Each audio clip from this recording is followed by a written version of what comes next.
Salut à tous et bienvenue sur la chaîne. Aujourd'hui, on plonge dans un sujet fascinant, controversé et un peu futuriste. Le clonage. Est-ce qu'on est en train de jouer à Dieu ou simplement d'explorer les limites de la science? Allez, accrochez-vous, on décortique tout. Qu'est-ce que le clonage? D'abord, petit récap. Le clonage, c'est la création d'un organisme génétiquement identique à un autre. Vous vous souvenez peut-être de Dolly la brebis, le premier mammifère cloné en 1996. Un exploit scientifique qui a ouvert la porte à de nouvelles possibilités et à une tonne de questions éthiques. Mais attention, il existe plusieurs types de clonage. Le clonage reproductif pour créer des copies vivantes. Le clonage thérapeutique, qui vise à produire des cellules pour soigner des maladies. Et enfin, le clonage naturel. Vous connaissez les jumeaux identiques? Eh bien, techniquement, ce sont des clones. Où en est la science aujourd'hui? Depuis Dolly, la science a fait des progrès de fou. Aujourd'hui, on sait cloner des animaux comme des chiens, des chats et même des chevaux. Il existe même des entreprises qui proposent bien de cloner vos animaux de compagnie, à condition d'y mettre le prix, plusieurs dizaines de milliers d'euros. Mais pourquoi s'arrêter aux animaux? Certains rêvaient d'aller plus loin, jusqu'à cloner des humains. Et là, on entre dans le cœur du débat. Si on pouvait cloner un humain, le ferions-nous?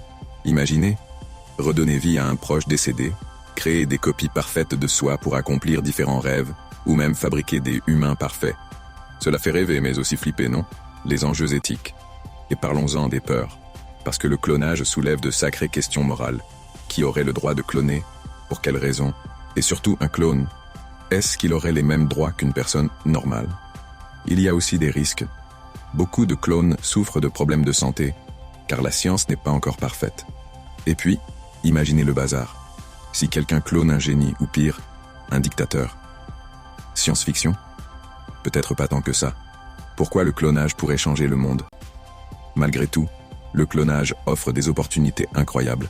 Imaginez qu'on puisse cloner des organes humains pour des greffes, sans risque de rejet. Ou sauvegarder des espèces animales en voie d'extinction. Certains scientifiques parlent même de ressusciter des espèces disparues, comme les mammouths. Jurassic Park, nous voilà. Conclusion. Alors, le clonage, miracle ou cauchemar?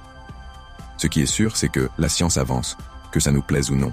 La vraie question, c'est comment nous, en tant que société, allons utiliser cette technologie. C'est une discussion qu'on doit avoir, et j'adorerais avoir vos avis dans les commentaires. Et voilà pour aujourd'hui. Si ce sujet vous a passionné, n'oubliez pas de laisser un pouce bleu et de vous abonner pour ne rien rater.